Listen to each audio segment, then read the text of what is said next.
Selamat malam saudara-saudara yang diberkati Tuhan. Shalom, salam sejahtera untuk kita semua. Di masa sulit seperti ini saudara, kita menyadari akan tantangan-tantangan yang ada di depan mata kita. Apakah itu tantangan dalam mendapatkan kebutuhan makanan, kebutuhan pakaian, bahkan masalah kesehatan seperti yang kita hadapi pada saat pandemi seperti ini. Bahkan pergumulan-pergumulan yang dihadapi oleh pasangan suami istri bukan hanya di kalangan artis yang biasa kita dengar atau kita saksikan melalui media sosial, tetapi di tetangga kita, orang-orang yang dekat dengan kita, bahkan sahabat dekat kita, bisa kita temukan persoalan rumah tangga. Bahkan saudara, diri kita sendiri, kehidupan rumah tangga kita sendiri bisa saja mengalami hal yang sama yang dihadapi oleh para artis yang kita biasa saksikan. Itulah sebabnya betapa pentingnya kita diingatkan untuk waspada akan hal-hal yang dapat menghancurkan pernikahan kita, bahkan rumah tangga kita. Pernikahan kita memang dilaksanakan di atas dunia ini, tetapi saudara harus ketahui bahwa pernikahan kita disahkan di surga. Sebagaimana yang dituliskan di dalam buku Matius pasal 19 ayat 6, dituliskan, karena itu apa yang telah dipersatukan Allah tidak boleh diceraikan oleh manusia. Itu artinya dipersatukan Allah. Allah lah yang mempersatukan kita di dalam pernikahan yang kudus. Nah saudara, pertanyaan, bagaimana saya mempertahankan pernikahan saya agar tetap langgeng, agar tetap bukan hanya sekedar langgeng, tetapi tetap mesra satu dengan yang lain. Nah, mari kita lihat ada beberapa hal yang perlu saudara perhatikan. Yang pertama, yaitu antara suami dan istri haruslah buat satu komitmen. Komitmen, ada komitmen yang dibuat oleh pasangan suami istri, oleh para istri ataupun suami. Istri dan suami maksudnya.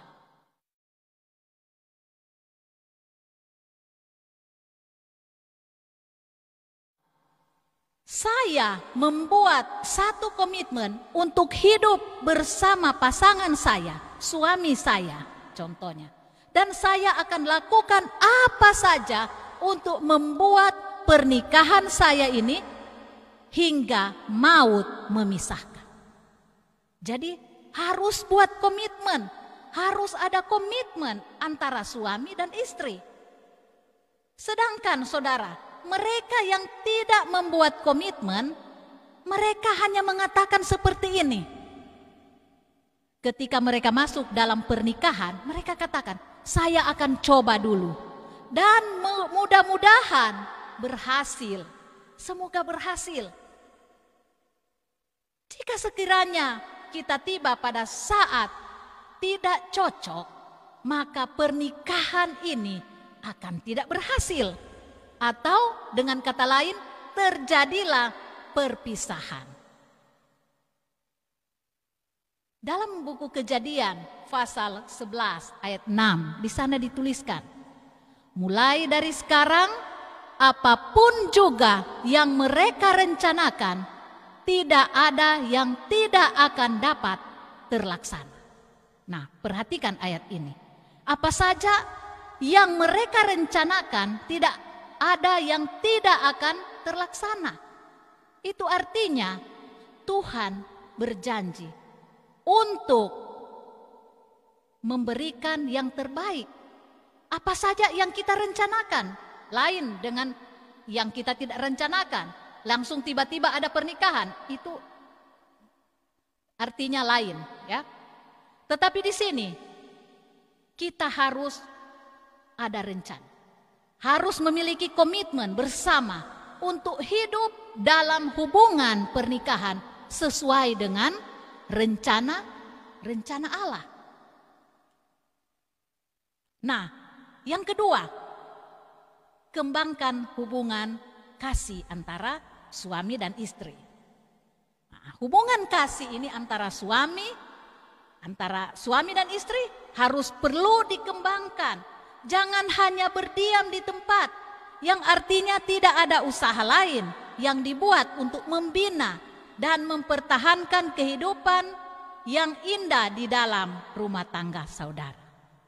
Karena kebahagiaan itu tidak akan datang dengan sendirinya tanpa usaha kita. Jadi kita diam-diam saja, nanti kebahagiaan itu akan datang dengan sendirinya. Kita berdoa saja, nanti Tuhan yang berikan tanpa ada usaha kita. Kita buat antara suami dan istri.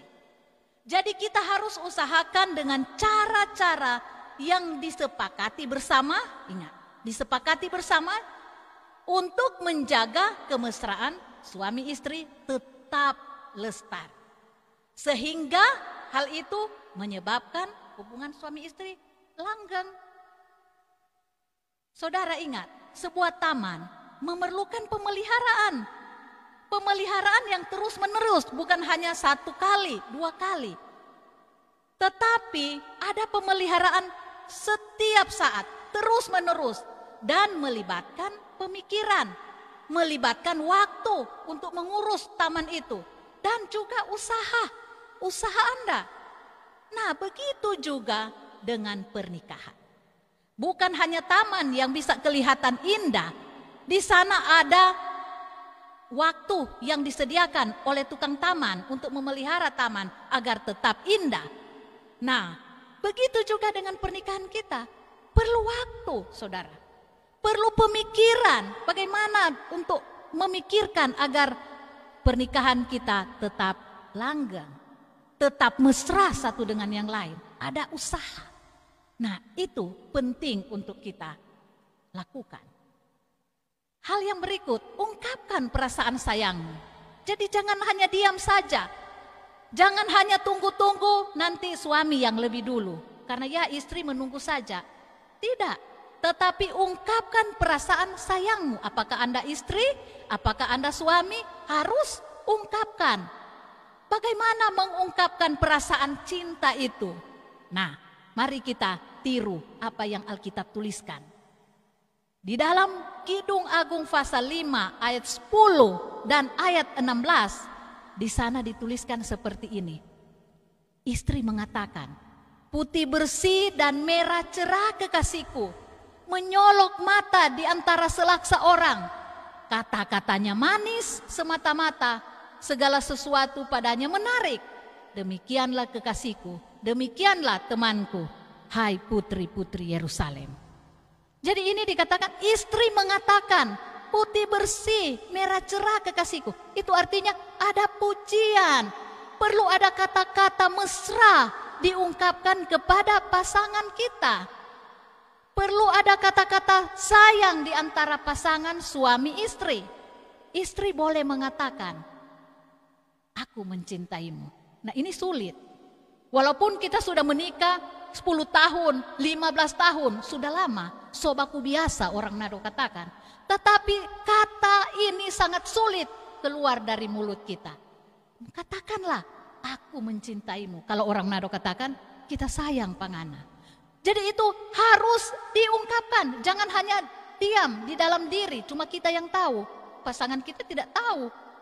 Nah, apa saja yang menggambarkan perasaan kasih kita kepada pasangan kita, itu perlu diungkapkan atau disampaikan dengan kata-kata dan tindakan tentunya.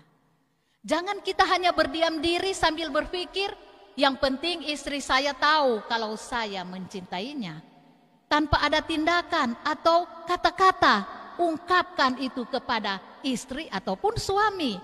Jadi itu penting. Boleh juga kita berikan tanda kasih kita dalam bentuk pemberian. Hadiah kalau ulang tahun, atau sesuatu yang sudah lama diinginkan oleh suami atau istri. kita boleh ungkapkan itu dengan memberikan sesuatu yang bernilai tentunya, ya, bukan berharga mahal, tetapi bernilai, sesuatu yang sangat diinginkan oleh pasangan kita. Bisa saja seperti itu. Jadi pemberian kita, ungkapan kasih kita kepada pasangan kita perlu kita tunjukkan dengan kata-kata ataupun dengan tindakan kita. Nah, bukan hanya memberikan hadiah. Jangan pikirkan nanti ulang tahun atau ulang tahun perkawinan 1 tahun 1 kali kita berikan. Tetapi kapan saja kita bisa ungkapkan itu dengan pemberian. Tentunya bukan sesuatu barang-barang yang mahal saja, tetapi ada hal-hal kecil yang memberikan arti yang mendalam bagi pasangan kita sehingga kemesraan itu tetap terpelihara. Nah, ada juga memberikan ciuman, pelukan, dan hal-hal kecil lainnya yang memberikan kesan yang mendalam kepada pasangan kita. Itu perlu kita ungkapkan, kita berikan kepada pasangan kita. Kemudian yang keempat, pelihara jalur komunikasi terbuka. Nah, saudara, komunikasi antara suami istri ini sangat-sangat penting. Cara berkomunikasi kita perlu tahu bagaimana, bukan pada kesempatan apa saja kita berkomunikasi dengan pada waktu yang tidak tepat, tidak seperti itu. Tetapi kita perlu tahu bagaimana cara berkomunikasi terhadap pasangan kita. Pentingnya komunikasi terbuka dengan pasangan kita. Jadi ada keterbukaan, jangan terpendam. Sesuatu yang kita tidak inginkan kita sampaikan kepada istri kita atau suami kita bahwa hal ini kita tidak terlalu suka.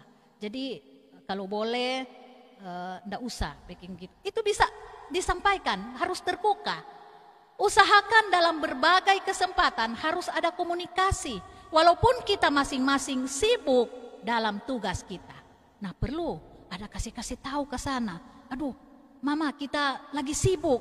Aduh, minta maaf kita nyendak hubungi atau telepon karena kita lagi sibuk. Nah, kasih tahu saja, komunikasi yang singkat tetapi sangat berarti bagi pasangan Anda. Belajar untuk berkomunikasi dengan benar dan tepat kepada pasangan kita. Nah, saudara, pada bagian ini perlu penjelasan yang lebih terperinci untuk trik-triknya, cara menyampaikan. Tetapi pada kesempatan ini, saudara, kita tidak punya cukup banyak waktu untuk menjelaskan soal komunikasi ini. Kita bisa mungkin dalam pertemuan-pertemuan yang lain atau kesempatan yang lain kita bisa berbicara khusus untuk komunikasi antara suami dan istri. Kemudian yang kelima, menempatkan keperluan pasanganku di atas keperluanku. Nah, saudara, perhatikan di sini. Menempatkan keperluan pasanganku di atas keperluanku. Mari kita baca di dalam buku Roma pasal 15 ayat 1 sampai 3. Di sana dituliskan seperti ini. Kita yang kuat wajib menanggung kelemahan orang yang tidak kuat. Dan jangan kita mencari kesenangan kita sendiri. Setiap orang di antara kita harus mencari kesenangan sesama kita demi kebaikannya untuk membangunnya. Karena Kristus juga tidak mencari kesenangannya sendiri. Nah, saudara, kita perhatikan di sini. Mengapa harus hal ini yang kita lakukan? Mengapa harus demikian? Karena saudara ingat, akar setiap masalah pernikahan adalah diri sendiri adalah yang pertama. Jadi mengutamakan diri kita. Yang penting semua saya. Itulah akar permasalahan di dalam pernikahan, salah satu permasalahan. Seperti ini juga dituliskan dalam buku Yakobus pasal 4 ayat 1 dan 2. Diri adalah yang pertama, fokus kepada diri. Nah, saudara, solusi kepada setiap konflik yang dihadapi oleh rumah tangga yaitu pasangan Anda pertama. Mengutamakan kebutuhan pasangan Anda. Jangan hanya berfokus kepada diri saya. Yang penting saya, kebutuhan saya terpenuhi, oke. Kebutuhan istri saya tidak terpenuhi, saya tidak tahu. Terserah, tidak seperti itu. Tetapi selalu mengutamakan kebutuhan pasangan saudara. Kalau kita sudah memikirkan kebutuhan pasangan kita atau kebutuhan dari pasangan kita, mengutamakan kebutuhan pasangan kita, maka apalagi yang perlu kita pertentangkan. Dia perhatikan sekali semua kita punya keperluan, apakah keperluan makanan, keperluan seksual sudah diutamakan, apalagi yang menjadi persoalan. Jadi ini adalah mengurangi permasalahan yang akan timbul di dalam rumah tangga. Nah saudara, teladan tertinggi yang tidak mementingkan diri adalah apa yang diteladankan oleh Yesus Kristus. Saudara ingat, bahkan ia mati di atas kayu salib Golgota. Untuk apa? Demi menolong saudara dan saya yang sangat ia kasihi. Ini adalah satu contoh yang luar biasa yang kita, para istri atau para suami, harus contohkan. Mengutamakan kepentingan orang lain, kepentingan pasangan kita dalam hal ini ya, daripada kepentingan diri sendiri. Luar biasa. Perlu kita contohi ini. Kita ingat teladan dari Yesus Kristus. Kemudian yang terakhir, berdoa bersama. Kita ingat tulisan di dalam buku Matius pasal 18 ayat 19. Di sana dituliskan seperti ini. Dan lagi aku berkata kepadamu, jika 2 orang daripadamu di dunia ini sepakat meminta apapun juga, permintaan mereka itu akan dikabulkan oleh Bapakku yang di surga. Nah, hal keenam ini berdoa bersama. Perlu ada berdoa bersama. Kita sepakati waktu kita. Apakah itu malam hari atau siang hari, kita sepakati antara suami dan istri, kita tentukan kapan kita harus berdoa bersama. Harus ada. Kenapa? Setiap persoalan, pergumulan yang kita hadapi di dalam rumah tangga, apakah dalam hubungan suami dan istri dan suami, atau orang tua dan anak-anak, atau sebaliknya, kita datang kepada Tuhan melalui doa. Dan yang dianjurkan yaitu doa bersama suami dan istri. Siapkan waktu. Kenapa? Karena dalam Matius pasal 18 ayat 19 yang sudah saya bacakan tadi mengatakan, apa saja yang kita minta, kita sudah sepakati, maka Tuhan akan mengabulkan. Bapamu yang di surga akan mengabulkannya. Apa yang kita minta? Yaitu kehidupan harmonis, kelanggengan hidup di dalam rumah tangga, tetap mesra, tetap menghargai satu dengan yang lain. Itulah yang kita butuhkan di dalam kehidupan rumah tangga. Nah, saudara, apa yang kita sudah jelaskan, tips-tips ini, kiranya itulah yang akan kita lakukan dan kita bawa dalam doa kita, doa bersama suami dan istri. Di dalam buku Matius pasal 19 ayat 26 dituliskan, Yesus memandang mereka dan berkata, bagi manusia hal itu tidak mungkin, tetapi bagi Allah segala sesuatu mungkin. Saya tidak mungkin bersama lagi dengan dia, karena ya kita sudah banyak perbedaan. Kita sudah tidak mungkin bersatu. Ingat saudara ayat ini. Bagi manusia hal ini tidak mungkin, tetapi bagi Allah segala sesuatu mungkin kalau kita melibatkan Tuhan di dalam kehidupan rumah tangga kita. Saudara, semoga tips pada malam hari ini boleh memberikan kepada kita, setiap pasangan suami istri, untuk berusaha menciptakan surga kecil di atas dunia ini dalam kehidupan rumah tangga, dan tentunya dengan melibatkan Tuhan dalam setiap pergumulan hidup di dalam rumah tangga kita. Tuhan kiranya memberkati saudara, adalah doa saya. Amin.